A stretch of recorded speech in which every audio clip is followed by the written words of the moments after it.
Welcome to the Making Money in the Music Business podcast, where we share insightful views on a variety of topics in the music industry that can help you make more money from your music business. And now, here are your hosts, Dr. William E. Smith and Kenya McGuire Johnson.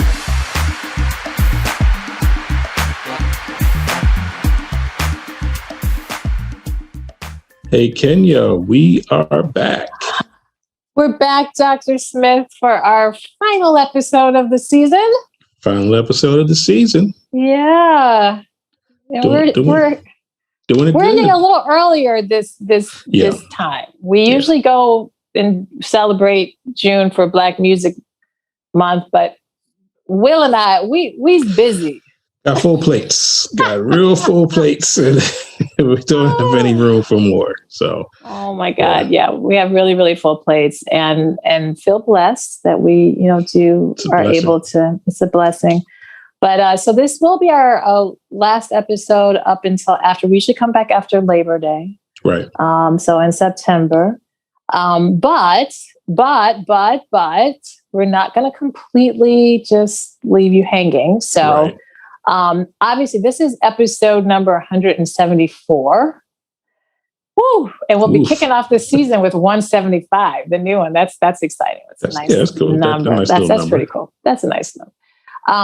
So we have plenty of binge-worthy episodes, and we will continue to be aired daily at 4 p.m. Eastern Standard Time on DC Radio. Exactly. So yes, dcradio.gov. If you want to listen to us every day throughout the summer, we'll still be there.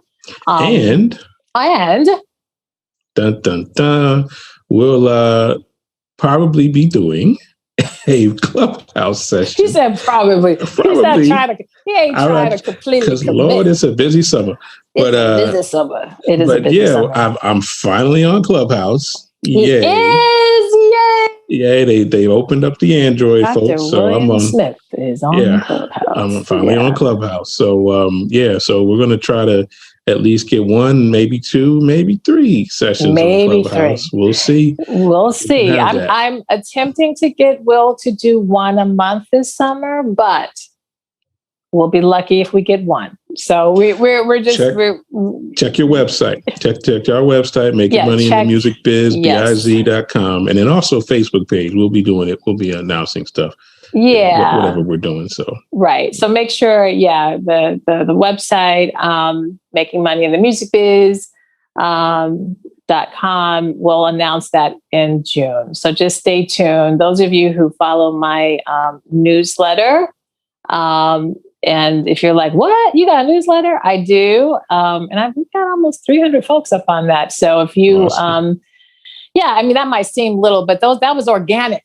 That wasn't like just, me trying to, that's just people just. So if you want to be a part of that, if you want to sign up for that, you can just go to Kenya at kenyamjmusic.com and just say, put me on the list. And I will be announcing that as well. And whenever we do have those Clubhouse rooms, I'll be doing some announcements just to remind people. Also, if you're not following us on IG, I would say that Instagram is our more busy social media. Yeah. And so we will still be, posting on IG. I manage that. I have a virtual assistant for the summer. Praise the Lord. Amen. So we will, the goal is to at least, we all get at least one post up in there a week, just to, remind you of what's happening and, podcast episodes to listen to. So we are around. We're just not going to be doing new interviews and new topics until after Labor Day. So make sure you're joining Will on Clubhouse because he's new. Yep, I'm a new. What's your name on Clubhouse? Do you even know what your handle is? You don't know. He don't know. I know it's West Music Pro, but I think I put a number on the end because somebody else had my handle. Oh my gosh! Really? Somebody else had that? I think so. Good grief! I'll look at it. We'll include it in our messages. Yes, and you can also follow me on Clubhouse. I'm Kenya MJ Music, like everywhere. It's just Kenya MJ Music. Let me double check while we're talking. He's about to check while we're talking, but yeah, you can follow me there on Clubhouse. I have a club called Finding Your Voice. You can follow the club. I can, if you follow it, I can invite you to actually be a member. I mean, follow member, it's one the same. You still gonna get notifications. Yeah, there's no number. I got it. You're good. Okay, it's West Music Pro. West Music Pro. So same one as my Instagram at West Music Pro. Okay. So yes, make sure you're following us there. And if you join my Finding Your Voice club, then put a little bell. There's a little bell, so you'll get those little notification bells. If you hit on that, whenever we have a room, you'll get a notification, a push notification. So Tracy Cruz and I do a room on singers. We do that room on Thursdays when we do it. It's not every Thursday. We probably won't be getting back to doing that room until mid-June, but we're around. So if you have a topic that you want us to explore or you want us to expand on, or you have an artist that you want us to pitch to get on the show and talk, now don't be asking us for Alicia Keys, because y'all know that's probably not going to happen. But unless you do know Alicia Keys, and you want us to talk to her, then that's fine. That's fine. That's fine. That'll work.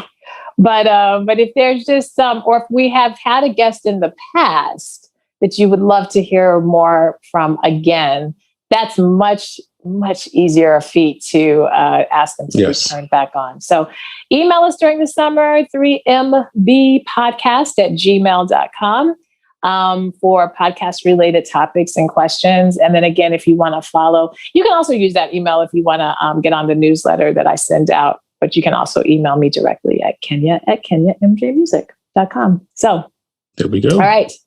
I don't think we need a music tip after all this. We did...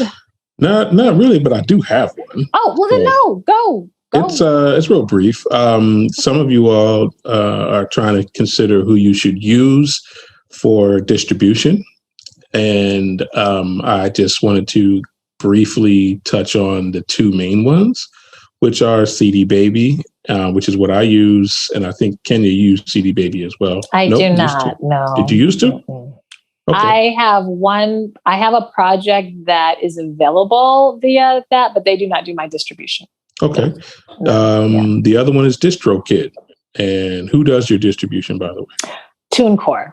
I actually use TuneCore. Okay. I like TuneCore a lot. I've been very happy with them, so I'm attempting not to rock the boat. Gotcha. So that's another one to check out. I can't say why it would be better. I mean, I don't know, because it's really the only one that I've used consistently outside of Reverb Nation, which Reverb Nation does distribute a couple things for me, but the bulk of my music is distributed by TuneCore, and I get money every week. So I kind of like the fact. I mean, it might only be $2.57 for the week, but I have the ability to get it every week if I want to. Yeah, I think CD Baby might be sort of the oldest one, and might either cost more or, I think it costs more to put out, to release a project.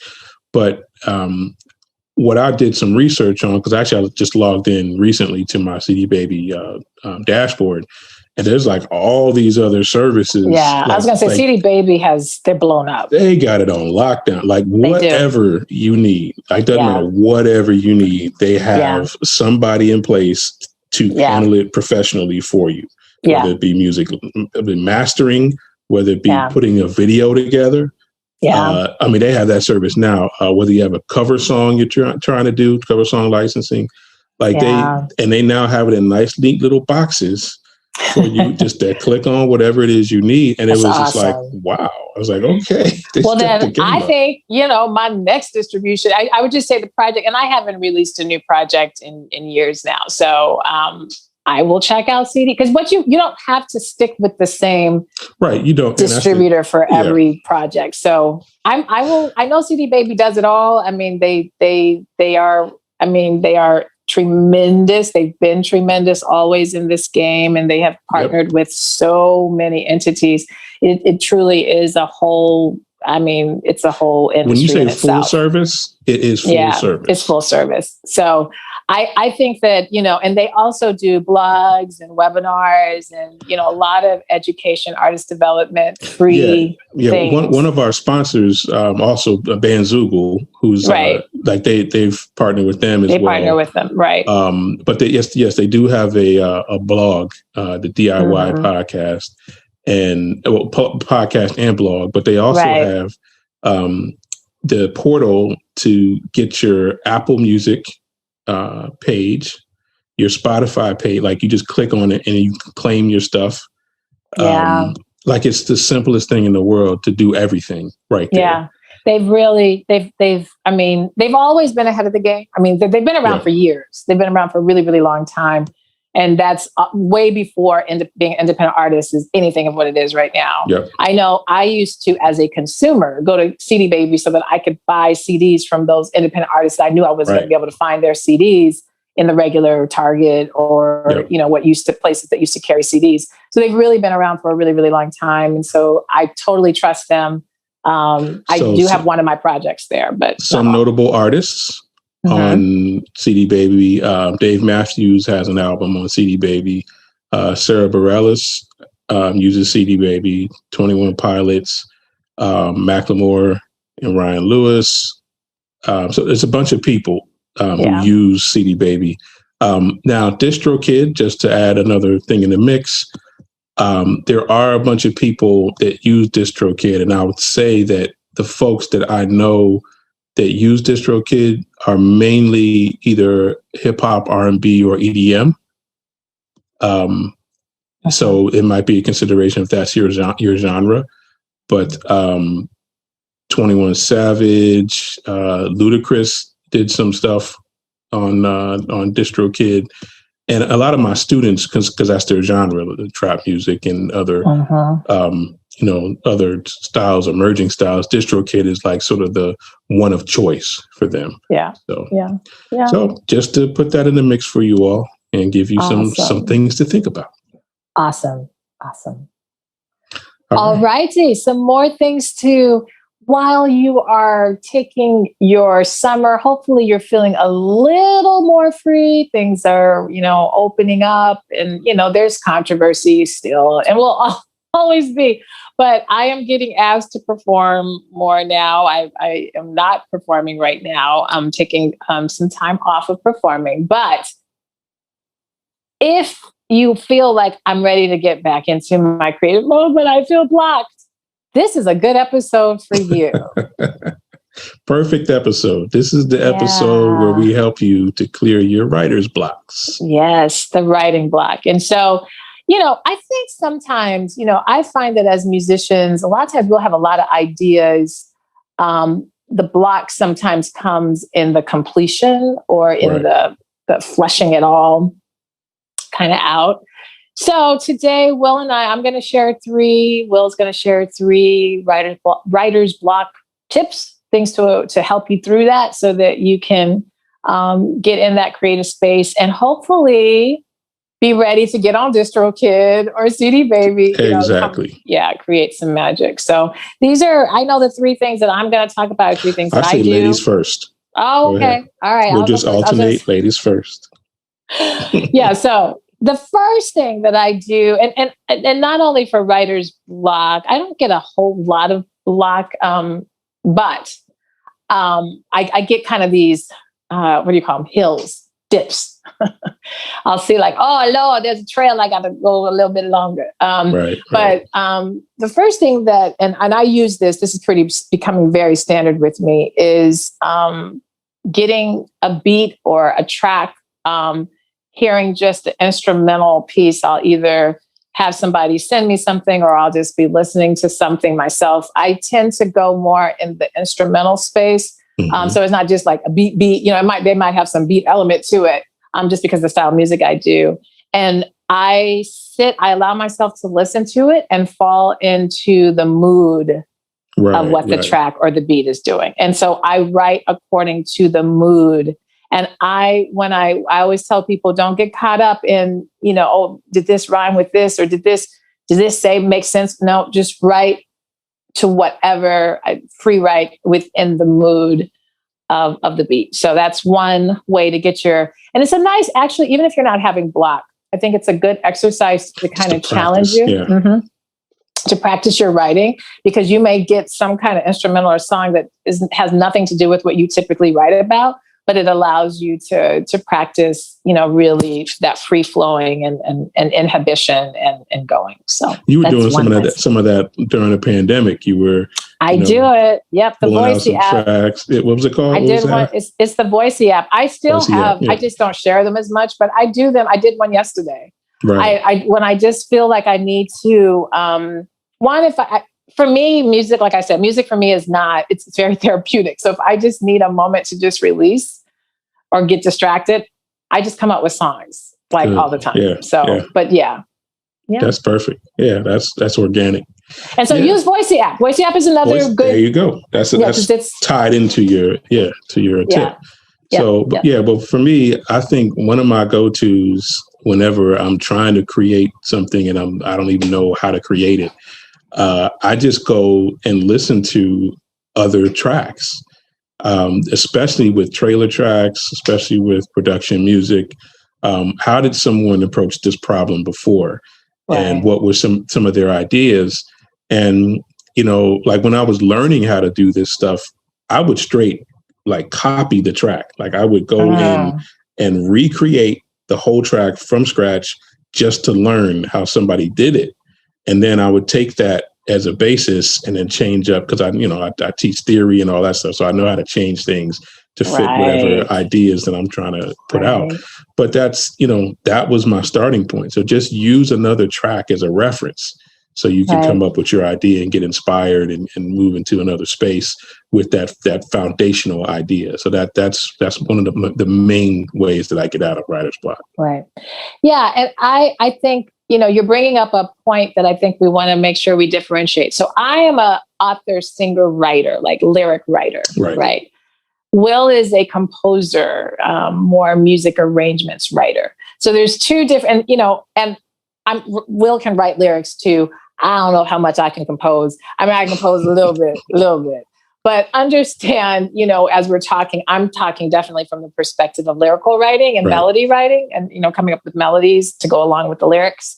And I think I'm assuming you're talking more about the composition side. Composition side, music production side. Yeah, it's just coming up with ideas. And also, there's so many different ways that you can get beyond your writer's block. But that's like the foundational one that I use. And I was about to jump into another one, but I'm going to let you take over this next one. Oh, it's my turn? All right, I'll go next. The next thing is collaboration. There you go. I'm pretty picky, I will admit, with who I will collaborate with. And I'm picky because of trial and error and lots of errors in the past. I know that's right. And I've just learned that if I'm going to actually sit down and write a song with somebody, we got to be. And typically, I'm going to be honest, I really don't do a lot of lyrical collaboration. The only person that I have felt pretty comfortable and they know me and they really can write with me is one of my producers, Kendall Duffy. And so he knows me well enough. My favorite parts of songs are bridges. I love bridges. I know a lot of songs don't do bridges anymore, but if you're going to hear a song from Kenya, she's going to have a bridge because I love bridges and they're very important to me. Or if I think one of the more recent songs that I've done, it has a break. So it's not a full all out bridge, but it does have an element that lets you know the song is shifting. But I always struggle with the lyric for the bridge. I don't know, for whatever reason, because I'm I want to go a little bit away from what I'm saying, but I need to still stay in the ball court. I had to. And so Kendall is always so good with writing bridges. And so I call him my bridge writer. I'll come up with the idea musically of how I want it to sound. And then he does a very good job with coming up with, okay, so now what have you been talking about? Oh, okay. Well, this feels like this. So you should say something like la, la, la, la, la, la, la. So collaboration helps a lot, especially if you find that you're stronger in your lyrical writing, like hooks, like you can really write a good hook. Sometimes you get a little caught up in the verse, or you're really great at your verse, but your hooks aren't catchy enough and you need a little bit of help with that. Collaboration. Here's a tip for the bridge writing. Whenever you're writing a bridge, try this first. Okay. Go up the interval of a fourth. Oh, see, the composition side, I don't have a problem with that. Like, I can hear what I want, like the instruments. Gotcha. That's you're talking about the lyrics. I'm talking about the lyrics. How do I want to now tell the story? Gotcha. Because the bridge lyric is a different type of lyric. It can't be the verse. It's now usually a different count, cadence. Right, you said, everything is different about it. So you can't be saying what you just said, but you need to still tell what you were kind of saying in the story. For those composers out there, that's the tool that was used by composers all the way back to Bach, Beethoven. Go up a fourth, and then to the key of up a fourth or a fifth. Those are the related keys, right? And then change the key, and then go back to the original key. But yes, lyrics. Yeah, it's a. Let me tell you, the bridge that I always reference, and this is going to be like, what? That's your reference? And I just think of it this bridge is like, to me, the most perfect bridge ever, and is Gap Band. Yearning. I think it's Yearning. Yeah. My heart is yearning for you. Inside your love. Oh, my heart. Awesome, and then they get back into the groove, and it's the best bridge. So when you get to that part, you just like, like you just you live for that part. So collaboration, it helps me get those yummy. You can use the bridge as an intro too. Absolutely, I have. That'd be a perfect intro to the song. Okay, I'm sure. I have, yeah. See, there you go. All right, there you go. Okay. Yeah. Anyway, your next one.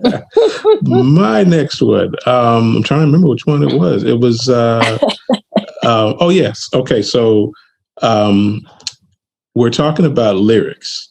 I'm gonna jump in on the lyric side. Okay. And what you could do is pick an onomatopoeia word. Oh, okay. And build your song around that with the rhythm. So this is what I found. What I was doing a lot of research, and I do this for my class. I help them write. We write a song in class, and I try to get. Sorry, the door. You keep hearing a door slam because the wind. But keep going. Yeah, that's okay. All right. No, that's fine. All the messages are in the wind. Yes. No, but what we're doing, what you want to do is try to pick an onomatopoeia word like ha or yeah or whatever, something that's like a sharp rhythmic word, and try to build a song around that. Whether you're writing your lyric to it, but make a rhythmic pattern like yeah. That's your song. That's like the focal point of your song. And build a song around that. And actually, those are the songs that people relate to, because when you're singing them, it's a relational part in the performance. They get to say that part with you, right? And it's something a 3-year-old can say, yes, and it taps into that 3-year-old brain, that really connects people to the song. So using an onomatopoeia word, just to get to supercharge your song, basically. Yeah. Very good tip. And understand that, yes, writing music that's timeless involves audience participation typically, meaning a person can hum it, they can sing it, they can remember it. And like you said, they can relate to it. And those are those songs that, and there's a lot of other elements that make a song timeless, obviously. But yeah, that's a good one. And the audience actually, like on certain songs, they'll create their own onomatopoeia. Yeah. For instance, like Sweet Caroline, the trombone part, ba, ba, ba, like everybody knows that response. Right. Like, Sweet Caroline, ba, ba, ba. Everybody wants to play the trombone on that part. Right. And that's just, and everybody wants to get involved. It's easy. So simple. Yeah. Yeah, that was a good one. I like that. That's a good one. And that you definitely, if you're in those genres, like what you just said, Sweet Caroline, these bigger, like pop, more accessible, you want to be thinking like that when you're writing. Awesome. So my last one, this one's a little bit more, you're going to have to sit down. It's a little bit more involved. Okay. It's a little bit, my door keeps slamming. A little bit more involved. So one of the things, free writing is, I think for, lyrical writing, for actual writing songs is really important because by getting free writing, some certain things will start to come from subconscious to the conscious, right? So free writing is that way of getting things that maybe you're not in the front of your head to start to show up. So this activity, and I tell people all the time to try this. I actually learned this activity from Gretchen Parlato at one of her songwriting. She did a songwriting workshop years and years ago. And we did this activity together. It was really powerful. And so we had to free write for so many minutes. You can decide how long, and just whatever's come to your mind, whatever. And then what you do is on that piece of paper, you rip up the paper. You rip it up in small pieces. And you put all those small pieces in a hat, a box, on the floor, whatever. So they're all together. Close your eyes and then pull a piece, and whatever word that you pick up, or phrase, or 3 words or whatever, now start to write a song around that. So I remember when I did it, and so it is, was the thing that popped out. And I was, and they picked my thing to do the song around, because that's so it is. There's so much you can do with it. Yeah. You can say pretty much anything and say, and so it is. Right, exactly. That's like a plain, a country, a grass plain. You can fill it up with anything.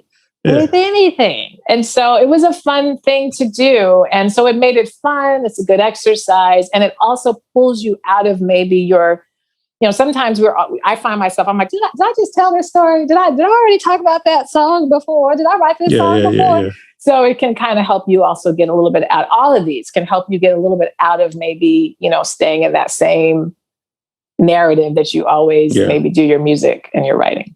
So that's that. Yeah. My last was very good one. Very good one. My last one, I'm torn. I could do one instrumental one lyric one, but I think I'm gonna do the lyric one because I got this from a video I was watching, and I think it was like really profound. It actually will help folks. Is write a letter to somebody that either hurt you or helped you, and that becomes the lyrics for your song. Oh, so I think that right there, I mean, you're going to get a lot of powerful songs. You're going to get a lot of powerful songs out of that. A lot. Yeah. You're tapping into, I thought so too. And I can't claim credit for that. I can't remember the person who said it, but that was right on point. I had to take a pause on that and say, I might actually try that. Because that's like strong. Yeah. Wow, these were good. You helped me. I'm like, let me go write a song. Exactly. Write a song get inspired right now. Yeah. Awesomeness. Well, cool. This was great. Thank you for Will came up with the topic for this episode, so I appreciate that. And again, you guys make sure that, and we have videos obviously for this season. So those of you who have just been still listening on audio, that's another way to binge this summer, is to sit down and watch us on video and watch us. And that will be definitely something that I will be putting out on the gram and in the hemisphere more, is some clips from our videos so that people can watch. So that'd be fun. I think that's it. That's it. As my door is closing. And that is the cue. That was the cue with the door closing. That's the metaphor. The door has closed on this season. My door, it's warm in Chicago today, so my windows are open, and so you're getting that this door is and it's causing so. There we go. All righty. Well, you guys be good. Make sure you stay tuned in, and we will see you after Labor Day back in the live version, but hopefully we'll see you on Clubhouse. Yep. And again, email us, reach out to us. If you need some assistance, you want some coaching, you want some advice, just email us and we'll work it out. We'll make it happen. Awesome. All right. Cool. We'll see you all in the next episode. We will. You guys take care. Take care. All right. Bye. Bye. Thank you for listening, and we hope you enjoyed this podcast episode. Please subscribe to our podcast on your podcast player and leave us a rating and review. Also, please leave us a comment on our Facebook or Instagram page. And if you would like to contact us about a specific topic, you can email us at 3mbpodcast@gmail.com.